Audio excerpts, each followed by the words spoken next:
ಶ್ರೀಯುತ ನನ್ನ ಎಪಿಸೋಡ್ ನ್ಯಾಯಪರ ಹೋರಾಟ. ಯಾರಿಗೆ ನ್ಯಾಯ ಸಿಕ್ಕುವುದಿಲ್ಲವೋ ಅವರ ಪರವಾಗಿ ನ್ಯಾಯ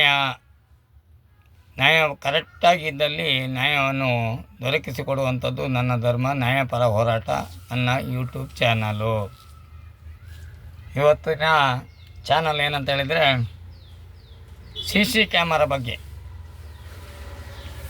CC ಕ್ಯಾಮರಾ ಅಳವಡಿಸುವುದು ಯಾವುದರ ಬಗ್ಗೆ ಅಂತೇಳಿ, ಎಲ್ಲ ದಿಕ್ಕಿನಲ್ಲಿ CC ಕ್ಯಾಮರಾ ಬೇಕಂತೇಳಿ ಅಳವಡಿಸುವುದು ಯಾಕೆ ಅಂಥೇಳಿ ಜನರಿಗೆ ತಿಳುವಳಿಕೆ ಬರುವ ರೀತಿಯಲ್ಲಿ ಹೇಳುವಂಥದ್ದು. ಈಗ ಸಾಮಾನ್ಯ ಮನುಷ್ಯರಿಗೆ ಎಲ್ಲರಿಗೂ ಗೊತ್ತುಂಟು CC ಕ್ಯಾಮರಾ ಯಾಕೆ ಅಂತೇಳಿ, ಯಾಕೆ ಅಳವಡಿಸ್ತಾರೆ ಅಂತೇಳಿ.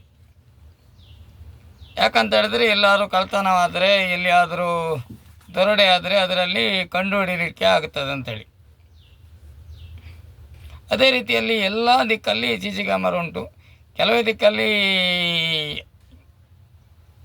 ಈ ಕಳ್ಳತನ ಮಾಡುವ ದಿಕ್ಕಿನಲ್ಲಿ ಅದನ್ನೆಲ್ಲ CC ಕ್ಯಾಮರನ್ನು ಕಟ್ಟು ಮಾಡ್ತಾರೋ ಅಥವಾ ಅವರು ಆ್ಯಪಲ್ಲಿ ಅದನ್ನು ಡಿಲೀಟ್ ಮಾಡಿಸ್ಬೋದು.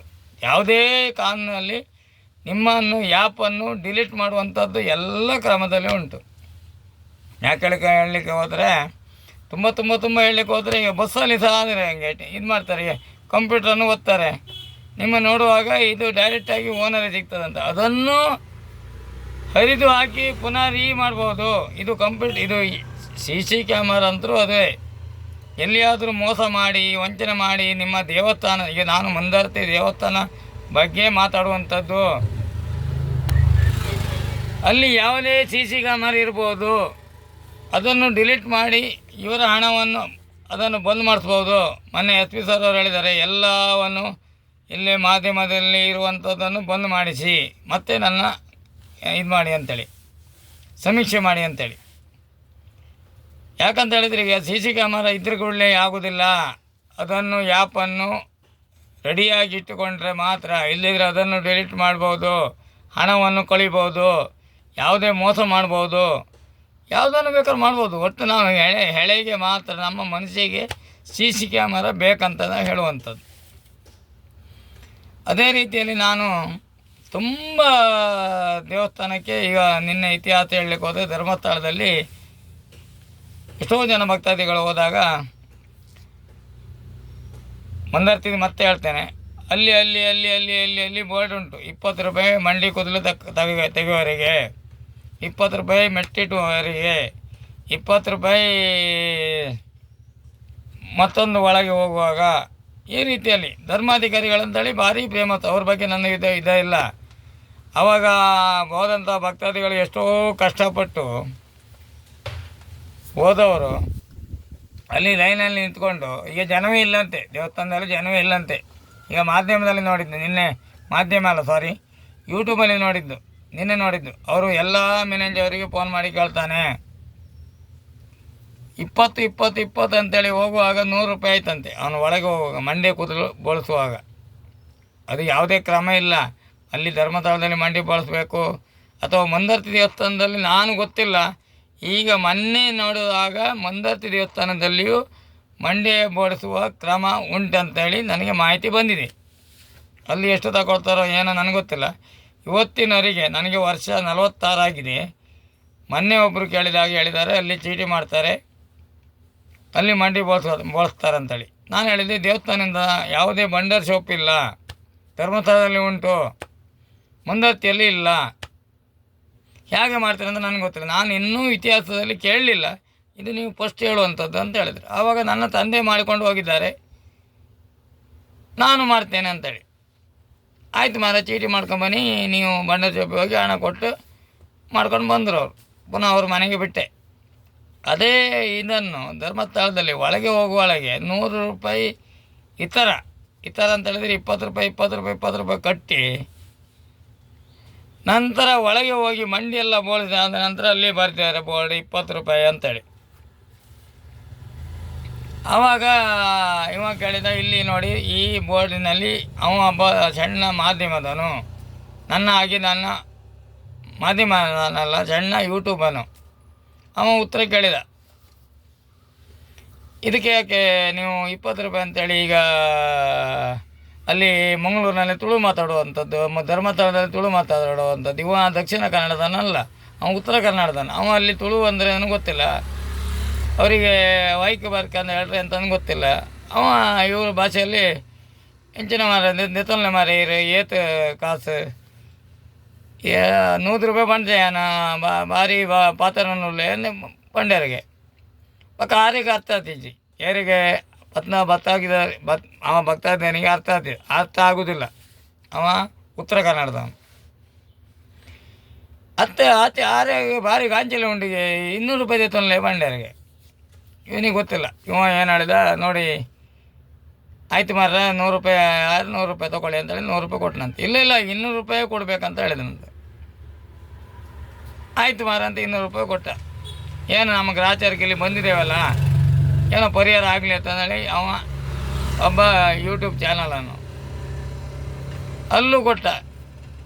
ಅಲ್ಲಿ ಹೋಗುವಾಗ ಪಿಕ್ಚರ್ ಆ್ಯಕ್ಟರನ್ನು ಕೂರಿಸಿಕೊಂಡು ಆತಿಥ್ಯವನ್ನು ಮಾಡುವಂಥದ್ದು ಎಲ್ಲ ಹಾಕಿದ್ದಾನೆ ಮಾಧ್ಯಮದಲ್ಲಿ, ಯೂಟ್ಯೂಬಲ್ಲಿ ಹಾಕಿದ್ದಾನೆ ಅವನು. ಅವರಿಗೆ ಸೋಬತ್ಕಾರ ಮಾಡುವಂಥದ್ದು, ಅವರು ವೀರೇಂದ್ರ ಹೆಗಡೆ ಒಟ್ಟಿಗೆ ನಿಂತು ಪಟ ತೆಗೆಯುವಂಥದ್ದು. ಅದು ಇರಲಿ ಬಿಡಿ, ನಾವು ಅದಕ್ಕೆ ಆಕ್ಷೇಪಣೆ ಏನಿಲ್ಲ, ಯಾರು ಬೇಕಾದ್ರೂ ಮಾಡ್ಕೊಳ್ಬೇಕು. ಈ ಮಂದತ್ತಿಯಲ್ಲಿ ಹಾಗೆ ಧನಂಜಯ ನಿಂತ್ಕೊಂಡು ನಾನು ಸಹ ಪಟ ತೆಗಿಬೋದು, ಎಲ್ಲ ಮಾಡ್ಬೋದು, ಅದಕ್ಕೆಲ್ಲ ಅಂತ ನಂದು ವಾದ ಇಲ್ಲ. ಅಲ್ಲಿ ಅನ್ನ ಹಾಕುವಂಥದ್ದು, ಅವರು ಬೆನ್ನು ಕೋಲಿ ವಾದಕಸರು ಅದನ್ನು ಕೆಲಸಕ್ಕೆ ಹಾಕೊಂಡ್ಬೇಡಿ. ಯಾವುದು ಧರ್ಮಸ್ಥಳದಲ್ಲಿ ಆಗಲಿ, ಅದು ನಾವು ತಿನ್ನುವಂಥದ್ದು. ಮೊನ್ನೆ ಹಾಕಿದ್ದೇನೆ, ನಾವು ತಿನ್ನುವಂಥದ್ದು ದೇವಪ್ರಸಾದ. ನಿಮಗೆ ಅಂತ ಗೊತ್ತಾ, ಇದು ಭಿಕ್ಷುಕರಿಗೆ ಹಾಕುವಂಥದ್ದು ಅಂತೇಳಿ ಈಗ ಭಟ್ರು ನೋಡಿ ಈಗ ಕೈ ಎತ್ಕೊಂಡು ಇವಾಗಿಲ್ಲ ಹೀಗೆ ಹಾಕಿ ಹೀಗೆ ಬೇಡುವುದು. ಅವರು ನಾವು ಹಾಕುವಂಥದ್ದು, ಅವರು ಬೇಡುವಂಥದ್ದು. ಯಾರ ಕೈ ಮೇಲಿರ್ತದೆ? ನಮ್ಮ ಕೈ ಮೇಲಿರ್ತದೆ, ಅವ್ರ ಕೈ ಕೆಳಗಿರ್ತದೆ. ಅದು ಫಸ್ಟ್ ತಿಳ್ಕೊಳ್ಬೇಕು. ಆವಾಗ ಹೀಗೆ ಬೇಡ್ಕೊಳ್ಳೋದು ಅವರು, ನಾವು ಹೀಗೆ ಬಿಸಾಡುವಂಥದ್ದು. ಇದೆಲ್ಲ ಮಾಡುವಂಥದ್ದು ತಿಳ್ಕೊಳ್ಳೋರಿದ್ದರೆ ಅವರು ಬೇಡೋರು, ಅವರು ಬೇಡ್ತಾರೆ, ನಾವು ಉತ್ತಮರು ಅಂದೇಳಿ. ಅವರ ಆಲೋಚನೆ ಹಂಗಲ್ಲ, ನಾವು ಉತ್ತಮರು, ಅವರನ್ನು ಮುಟ್ಟಬಾರ್ದು ಅಂಥೇಳಿ. ಅದೇ ರೀತಿಯಲ್ಲಿ ಅಲ್ಲಿ ಅವನು ಎಲ್ಲ ಇದನ್ನು ಹಾಕಿದ್ದಾನೆ. ಎಲ್ಲಿ ಹೋಗೋದು ಬರೋದು, ಅಲ್ಲಿ ಊಟ ಮಾಡುವಂಥದ್ದು ಎಲ್ಲ ಯೂಟ್ಯೂಬಲ್ಲಿ ಹಾಕಿದ್ದಾನೆ. ಆವಾಗ ಮ್ಯಾನೇಜರಿಗೆ ಫೋನ್ ಮಾಡಿ, ಅಲ್ಲಿ ಸಿಬ್ಬಂದಿಯವರ ಫೋನ್ ನಂಬರ್ ಉಂಟು, ಸಿಬ್ಬಂದಿಯವರಿಗೆ ಫೋನ್ ಮಾಡಿ ಕೇಳಿದಾಗ ಅವರು ನಾನು ಮಾತಾಡ್ತೇನೆ, ಅದನ್ನೆಲ್ಲ ಸರಿಪಡಿಸ್ತೇನೆ ಹಾಗೆ ಅಂತ ಹೇಳಿದೆ. ಅವರು ಮತ್ತೆ ಅಲ್ಲಿ ನಿಲ್ಲಿಕ್ಕಾಗತ್ತಾ? ಇದೇ ಒಂದು ಎನ್ಕ್ವೈರಿಗೆ ಹೋದರೆ 100 ರೂಪಾಯಿ 50 ರೂಪಾಯಿಗೆ ಹುಬ್ಬಳ್ಳಿ ಧಾರವಾಡದಿಂದ ಬಂದಂಥ ಅವರು ಇಲ್ಲಿ ನಿಂತ್ಕೊಂಡು ಕಾವಿದ್ದಲ್ಲ ಅಂತೇಳಿ ಅವ ನಂಬರ್ ತಂದುಕೊಂಡು ಅವರಿಗೆ ಫೋನ್ ಮಾಡಿದ್ದಾನೆ. ಫೋನ್ ಮಾಡಿದಾಗ ಇಲ್ಲ ಅದು ನಾನು ಎನ್ಕ್ವೈರಿ ಮಾಡ್ತೇನೆ ಅಂತೇಳಿ ಅವ ಮ್ಯಾನೇಜರ್ ಯಾರು ಅಂತ ಗೊತ್ತಿಲ್ಲ, ಮ್ಯಾನೇಜರ್ ಅವನು ಫೋನ್ ಮಾಡಿ ಹೇಳ್ತೇನೆ ಮಾತಾಡ್ತೇನೆ ಅಂತೇಳಿ ಹೇಳಿದ್ದಾನೆ. ಆವಾಗ ಅಲ್ಲಿ ಮಂಡಿ ಬೋಳಿಸುವವನು ಮ್ಯಾನೇಜರ್ ಫೋನ್ ಮಾಡ್ತಾನೆ. ಇವನಿಗೆ ಅರ್ಥ ಆಗೋದಿಲ್ಲ. ಓಲುಲ್ಲೆ ಮರ ಒಂಚಿನ ಕಂಪ್ಲೇಂಟ್ ಬರ್ತಂದು ಇದು ಒಂಚಿನ ಬೋಡಿ ತಂದು ಇಲ್ಲ ಪಾತೆರನುಂಡು ಆರು ಫೋನ್ ಮಾಡ್ತಾರೆ ಮರ ಬಂಡೇರು ಆರು ಇಜ್ಜೇರು ಬಂಡೇರು. ಅವರು ನಿಜವಾಗಿ ಅಲ್ಲೇ ಇದ್ದಾರೆ. ಅವನಿಗೆ ಕಿವಿಗೆ ಕಿತ್ಕುರು ಬಿಡುವಂಥದ್ದು ಪಕ್ಕ ಫೋನ್ ಮಲ್ಪ ಏನ ಅಲ್ಲ, ಅವನಿಗೆ ಇವ್ರಿಗೆ ಹೇಳ್ತಾರೆ ಇಜ್ಜೇರು ಆರು ಇಜ್ಜೇರು ಮೂಲ ಅಂದ ಹೇಳ್ತಾರೆ. ಇವ್ರು ಹೇಳ್ತಾರೆ ಮ್ಯಾನೇಜರ್ ಅವರಿಗೆ ನಾವು ಎನ್ಕ್ವೈರಿ ಮಾಡ್ತೇವೆ. ಎನ್ಕ್ವೈರಿ ಮಣ್ಣು ಸಹ ಮಾಡೋದಿಲ್ಲ ಬಿಡಿ, ಅದು ನಾವು ಸಾಧ್ಯತೆ ಅದು ಹೇಳುವಂಥದ್ದೇ. ಈ ಮುಂದತ್ತಿ ದೇವಸ್ಥಾನ ಸಾಕ್ಷಿ. ನಾವು ಮುಂದತ್ತಿ ದೇವಸ್ಥಾನದಲ್ಲಿ ಹುಟ್ಟಿ ಬಾಲವಾದ್ದೇ ನಾವು ಅಮ್ಮನ ಸ್ಥಳದಲ್ಲಿ ಬದುಕಿದಂಥ ಒಳ್ಳೆಯ ಪುಣ್ಯತಾದ ಕ್ಷೇತ್ರದಲ್ಲಿ ಇಲ್ಲಿ ಹಾಳು ಮಾಡುವಂಥ ವ್ಯಕ್ತಿಗಳು, ಅಲ್ಲಿ ಸಿಬ್ಬಂದಿಗಳು 100 ಸಲ ಹೇಳ್ತೇನೆ. ಇನ್ನು ದೇವಸ್ಥಾನ ಮಂದರ್ತಿ ಇತಿಹಾಸವನ್ನೇ ಹಾಳು ಮಾಡುವಂಥದ್ದು ಅಲ್ಲಿ ಇರುವಂಥ ಸಿಬ್ಬಂದಿಗಳೇ. ಯಾಕೆ ಹೇಳ್ತೇನೆ ಅಂತ ಹೇಳಿದ್ರೆ, ಈಗ ಅವನ ಇತಿಹಾಸ ಆಯ್ತಲ್ಲ, ಮತ್ತೆ ಫೋನ್ ಮಾಡಿ ನಿಮಗೆ ಮಾತಾಡ್ತೇನೆ. ಅವನು ಹೇಳಿದ ನನಗೆ ಮಾತಾಡಲೇಬೇಕು ನೀವು ಅಂತೇಳಿ. ಮಾತಾಡಿದಾರೋ ಬಿಟ್ಟಿದ್ದಾರೋ ನನಗೆ ಗೊತ್ತಿಲ್ಲ. ಈಗ ಮಂದರ್ತಿಯಲ್ಲಿ ಹೇಳಿದಾನಲ್ಲ, ಅಲ್ಲಿ ಇರುವಂಥ ಸಿಬ್ಬಂದಿಗಳಷ್ಟು ಹೋಪ್ಲೆಸ್ ಮತ್ತು ಕೆಟ್ಟ ಶಬ್ದವನ್ನು ಬಳಸಬಾರ್ದು. ನಾನಿದು ಕೆಟ್ಟ ಶಬ್ದವನ್ನು ಬಳಸ್ತೇನೆ ಬೇಕಾದ್ರೆ. ನನ್ನನ್ನು ಯಾವ ರೀತಿಯಲ್ಲಿ ಅಲ್ಲಿಂದ ಇತಿಹಾಸವನ್ನೇ ಹೇಳ್ತೇನೆ. ದೇವರ ಕಲೆಯನ್ನೇ ತೆಗೆದುಬಿಟ್ಟಿದ್ದಾರೆ. ಯಾಕಂತ ಹೇಳಿದರೆ, ಮೊನ್ನೆ ನಾನು ಹೋಗಿ ಇವರು ದೇವರ ಪಟವನ್ನು ಕೊಡ್ತಾರೆ, ಮುಂದತ್ತಿ ದೇವರ ಪಟವನ್ನು ನಮಗೆ ಅಲ್ಲಿ ಸೇಲ್ ಮಾಡಲಿಕ್ಕೆ ಇಡ್ತಾರೆ. ನಾವು ವಿಡಿಯೋ ಮಾಡಿ ಒಂದು ಫೋಟೋ ತೆಗೆದು ಅದನ್ನು ಪ್ರೇಮ ಹಾಕ್ಸಲಿಕ್ಕೆ ಅವಕಾಶ ಇಲ್ಲಂತೆ. ಯಾಕೆ ಅಂತ ಕೇಳಿದೆ. ಆವಾಗ ಈ ಮಾಧ್ಯಮ ಈ ಯೂಟ್ಯೂಬನ್ನು ಹೇಳುವಂಥದ್ದು ಧರ್ಮಸ್ಥಳದ ಒಳಗಿನ ಎಡೆಯಲ್ಲಿ ಏನು ನಡೆಯುವುದನ್ನು ಫೋಟೋ ತೆಗಿಲಿಕ್ಕಿಲ್ಲ ಅಂತೇಳಿ. ಹಾಗಾದರೆ ಸಿ ಸಿ ಕ್ಯಾಮರಾ ಇಲ್ವಾ ದೇವಸ್ಥಾನದ ಒಳಗೆ? ಮುಂದತ್ತಿದಲ್ಲಿ ದೇವಸ್ಥಾನದಲ್ಲಿ ಸಿ ಸಿ ಕ್ಯಾಮರಾ ಇಲ್ವಾ? ಪ್ರತಿಯೊಂದು ದೇವಸ್ಥಾನದಲ್ಲಿ ಸಿ ಸಿ ಕ್ಯಾಮರಾ ಒಳಗೆ ಇರ್ತದಂತೆ. ಅಲ್ಲಿ ಬೋರ್ಡ್ ಹಾಕಿರ್ತಾರೆ, ಸಿ ಸಿ ಕ್ಯಾಮರಾನು ಅಳವಡಿಸಿರ್ತಾವೆ ಅಂದೇಳಿ ಹಾಕ್ತಾರೆ. ಆದರೆ ನಾವು ಫೋಟೋ ತೆಗೆದ್ರೆ ಏನಾ? ನಾವು ಒಂದು ದೇವರ ಫೋಟೋ ತೆಗೆದ್ರೆ ಮೊಬೈಲಲ್ಲಿ ಏನಂತೇಳಿ ಕ್ವಶನನ್ನು ಕೇಳಿ ನನ್ನಲ್ಲಿ ನಾನು ಹೇಳ್ತೇನೆ. ಅದು ಯಾಕೆ ತೆಗೋದಿಲ್ಲ ಅಂತ ಹೇಳಿದ್ರೆ, ಅಲ್ಲಿ ಸಿಬ್ಬಂದಿಗಳಿರ್ತಾರಲ್ಲ, ಲಂಚ ತಗೊಂಡು ಒಳಗೆ ಕಳಿಸುವಂಥದ್ದು, ಮಂಗಳಾರತಿ ಮಾಡಿಸುವಂಥದ್ದು, ಭಟ್ರಿಗೆ ಪ್ರಸಾದ ಬೇಗ ತೆಗೆದುಕೊಡುವಂಥದ್ದು, ಅವ್ರ ಕಿಸಿಗೆ ಹಣ ಹಾಕ್ತೇವಲ್ಲ ನಾವು, ಅದು ಮೊಬೈಲಲ್ಲಿ ಬರಬಾರ್ದು ಅಂತೇಳಿ ಈಗ ನನಗೆ ದಾಖಲಾತಿ ಸಿಕ್ಕಿದಂಥ ದಾಖಲಾತಿ. ಯಾವುದೇ ದೇವಸ್ಥಾನದಲ್ಲಿ ಫೋಟೋ ಹೊಡಿಬಾರ್ದು ಅಂತೇಳಿ ಯಾವುದೇ ಕಾನೂನಿಲ್ಲ, ಸಂವಿಧಾನದಲ್ಲಿ ಇಲ್ಲ. ಇದು ಮಾಡುವಂಥದ್ದು ಕಳ್ಳರು ಮಾಡುವಂಥದ್ದು. ಅಲ್ಲಿನ ಸಿಬ್ಬಂದಿಗಳು ಕಳ್ಳರು. ಯಾವುದೇ ದೇವಸ್ಥಾನ ಆಗಲಿ, ಧರ್ಮಸ್ಥಳದ ಇತಿಹಾಸ ಹೇಳಿದ್ದೇನೆ.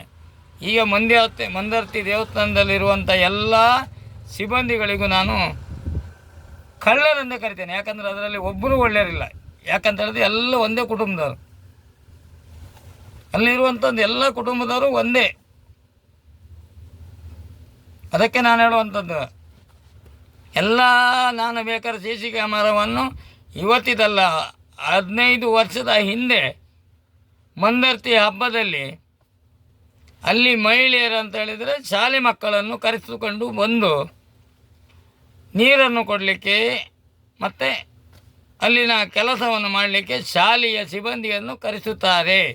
ಯಾರು? ಅಲ್ಲಿ ಆಡಳಿತ ಮಂಡಳಿಯಾದಂಥ ಧನಂಜಯ ಶೆಟ್ಟರು, ದೇವರತ ಮನುಷ್ಯರು, ಹಾಗೆ ಅಲ್ಲಿ ಎಂಡಮೆಂಟ್ ಆದಂಥ ಗೌರ್ಮೆಂಟ್ ಎಂಡಮೆಂಟ್ ಆದವರು AC ಅವರು ಸಹ ಅವರಿಗೆ ಕರೀತಾರೆ. ಶಾಲೆಯ ಮಕ್ಕಳನ್ನು, ಹುಡುಗಿಯರನ್ನು ಮತ್ತು ಹುಡುಗರನ್ನು. ಆವಾಗ ನಾನು 15 ವರ್ಷ ಅಲ್ಲ, 15 ವರ್ಷದಿಂದಲೇ ಕರೆಕ್ಟ್ ಅವ್ರು ಸಿ ಸಿ ಕ್ಯಾಮರನ್ನು ಅವರು ಡಿಲೀಟ್ ಮಾಡಬಾರ್ದು. ಡಿಲೀಟ್ ಮಾಡಿದರೆ ಅವರು 15 ವರ್ಷದ್ದು ನನಗೆ ತೋರಿಸ್ಬೇಕು. ಅಲ್ಲಿ ಎಲ್ಲ ಪ್ರೋಗ್ರಾಮ್ ಮಾಡುವಂಥದ್ದು, ವೇಷ ಉಡ್ಕೊಂಡು ಸ್ಟೈಲ್ ಮಾಡುವಂಥದ್ದು ಬಿಟ್ಟರೆ, ಅಲ್ಲಿ 100ಕ್ಕೆ ಈ ಮಕ್ಕಳೆಲ್ಲ ಹೋದವರು ಕೆಲಸ ಮಾಡೋದು ವಿನಃ ಬಿಟ್ಟರೆ, ಇವರು ನಾನು ಈ ಕುಂದಾರ್ ಅಂಥೇಳಿ ಕನ್ನಡ ಕಾಯ್ಕೊಂಡು ಮೇಲೆ ಕೆಳಗೆ ಮಾಡುವಂಥದ್ದು, ನಾನು ಇಂಥ ಇದು ಎಲ್ಲ ಹೆಸರು ಹೇಳ್ತೇನೆ. ಬೇಕಾದ್ರೆ open place, I don't care. English ಮಾತಾಡ್ತೇನೆ, ನಾನು 24 ಭಾಷೆ ಮಾತಾಡ್ತೇನೆ. ಶಾಲೆ ಹೋಗಲಿಲ್ಲ ಅಂತೇಳಿ ಹೇಳ್ತಾರೆ ಕೆಲವರೆಲ್ಲ. ಶಾಲೆ ಹೋಗಿದ್ರೆ ನಾನು ಯಾವ ಭಾಷೆ ಬೇಕಾದರೂ ಮಾತಾಡ್ತೇನೆ. 24 ಭಾಷೆ ಮಾತಾಡ್ತೇನೆ. 24 ವರ್ಗದವ್ರದ್ದು ಭಾಷೆ ಮಾತಾಡ್ತೇನೆ. ಅಂದರೆ ಕ್ಲಿಯರಾಗಿ ಅಲ್ಲ, ಸ್ವಲ್ಪ ಯಾಕೆ ಹೇಳಿದ್ದಾರೆ ನನಗೆ ಇದು ಸಿಟ್ಟಿನ ಪ್ರಶ್ನೆಯಲ್ಲಿ ಮಾತಾಡುವಂಥದ್ದು. ಅಲ್ಲಿ ಒಬ್ಬ ಸಿಬ್ಬಂದಿ ಹೇಳುವಂಥದ್ದು, ಫೋಟೋ ತೆಗಿಬೇಡ ಮಾರಾಯ ಗಣೇಶ್ ಅಂತೇಳಿ. ನನ್ನ ಆತ್ಮೀಯರು ಅದು ಮತ್ತೆ ಸುಮ್ಮನೆ ಇದ್ದರೆ, ನಾನು ತೆಗೆದಿದ್ದೇನೆ, ವೀಡಿಯೋ ಮಾಡಿದ್ದೇನೆ, ನಾನು ವೀಡಿಯೋ ಹಾಕಿದ್ದೇನೆ, ಅದಕ್ಕೆ ಪ್ರೂಫ್ ಉಂಟು. ಮಂದರ್ತಿ ದೇವಸ್ಥಾನದಲ್ಲಿ ವೀಡಿಯೋ ಮಾಡಿದ್ದೇನೆ, ವೀಡಿಯೋ ಹಾಕಿದ್ದೇನೆ. ಅಲ್ಲಿ ನಡೆಯುವಂಥ ಸಿಬ್ಬಂದಿಗಳ ಎಲ್ಲ ಹೆಸರನ್ನು ಹೇಳ್ತೇನೆ.